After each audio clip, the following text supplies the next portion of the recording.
Oop, there's fish. Nice.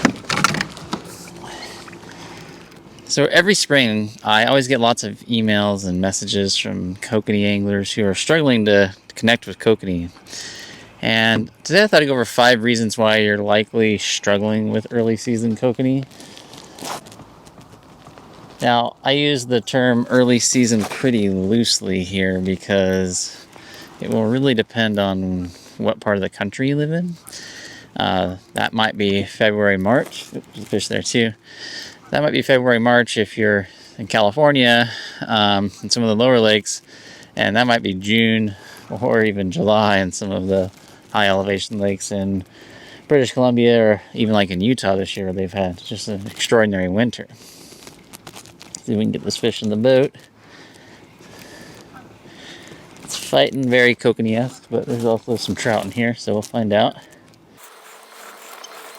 Got this one on moon jelly, silver dodger, and a chartreuse, an orange hoochie. It's a very nice kokanee. Hey buddy, stay on there. Whoa, whoa, whoa. That is going crazy. Okay. Wow, I am rusty on my net jobs, I guess. There we go, bounced him in finally. That one's still on. That's a nice size kokanee too. And that was probably the worst net job I've ever had on a kokanee. Let's see what this one is. That's another kokanee.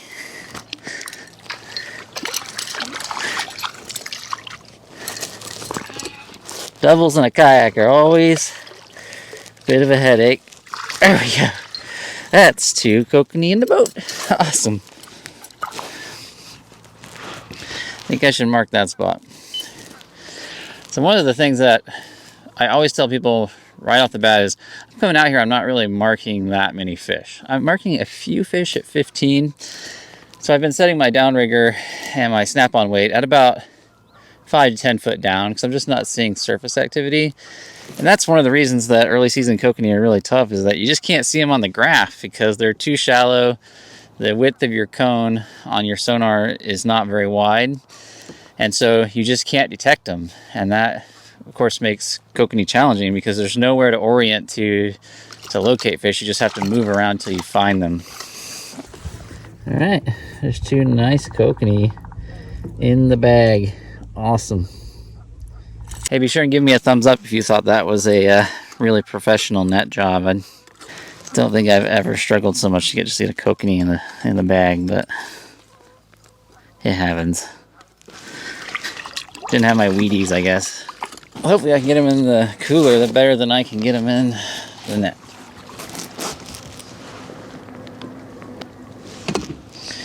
Nice looking fish though, man. Oof. Probably 12, 13 inches. It's good early season. Nice body shape on them. I know what we have for dinner tonight. Using my usual spring corn recipe, which is shrimp oil, krill oil, anise oil, and doing this one just about 50-foot setback, and then clipping in a 2-ounce weight and dropping it about 15 feet down with the 2-ounce weight.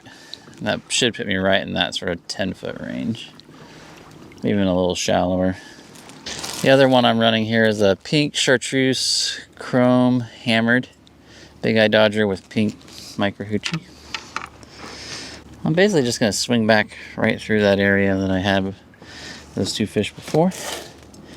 Because rule number 1 is don't leave fish to find fish. When I break that rule is when I have bad days.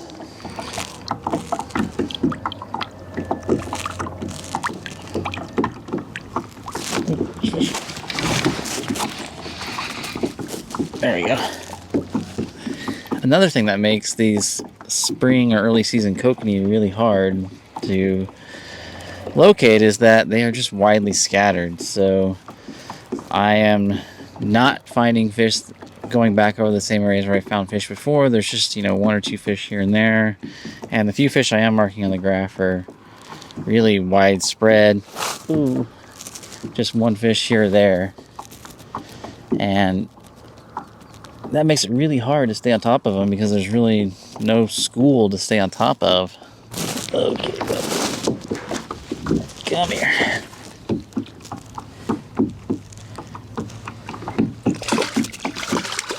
Oh, chased him. Tail chased him. Alright, there's another one in the boat. Oh, double hooked him. He was going nowhere. He wanted that hoochie. There's fish. Nice.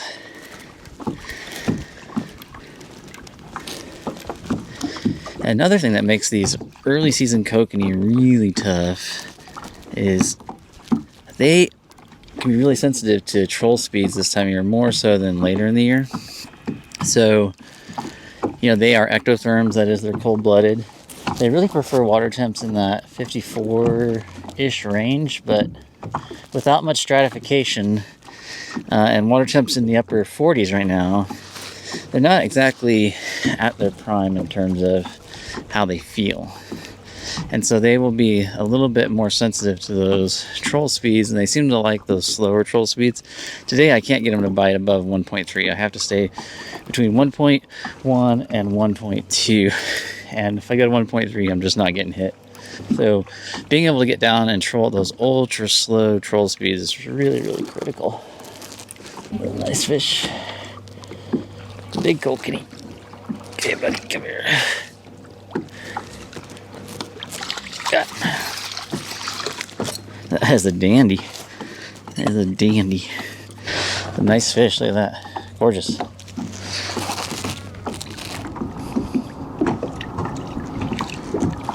There's fish. Down bigger. Nice. Judging by how much it's jumping back there, I'm going to say it's kokanee. So another thing that can get really problematic, especially early season, especially if you're fishing shortly after ice out, is you're going to get turnover on your lake. And this is a period when the lake's reestablishing equilibrium in terms of stratification. And it's going to bring up a bunch of low oxygen water. The turbidity is going to go up. It'll really squash the kokanee bite for anywhere from 7 to 10 days, in my experience, before lakes settle out after turnover. So that can be a really tough period to catch kokanee. Is that time when the lake's readjusting to having ice off, or just that warmer water is coming back up from the bottom. Nice fish. Still got a lot of energy. I would say that fish is not having to worry about low oxygen. Some good looking kokanee early season. Look at that, nice fish. I'm getting both hooks in them too, so they're really going for it. And of course today the water is a little turbid. The visibility is not superb. That's also because in the spring you're going to get that runoff coming into the lakes as the snow melts, or if it's raining a lot, and that can make it really challenging to kokanee fish too, because they are very visual feeders. There's fish. Nice.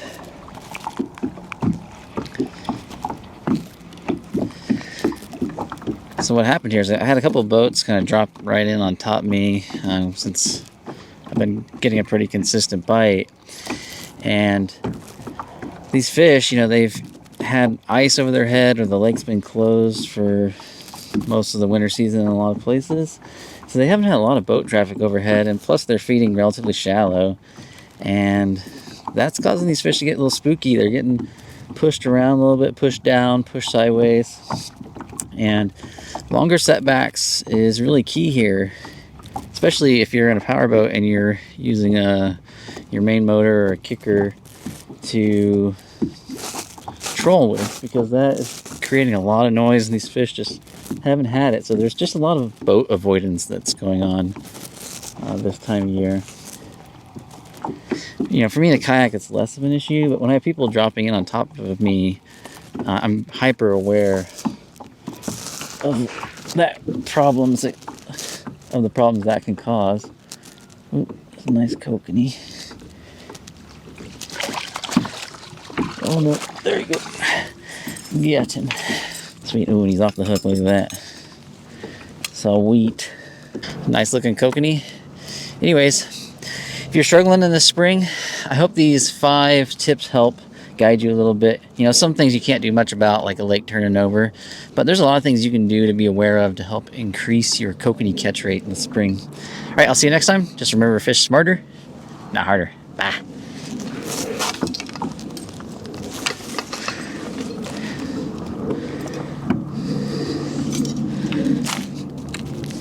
Oh, there's another one right there. Just going crazy out here.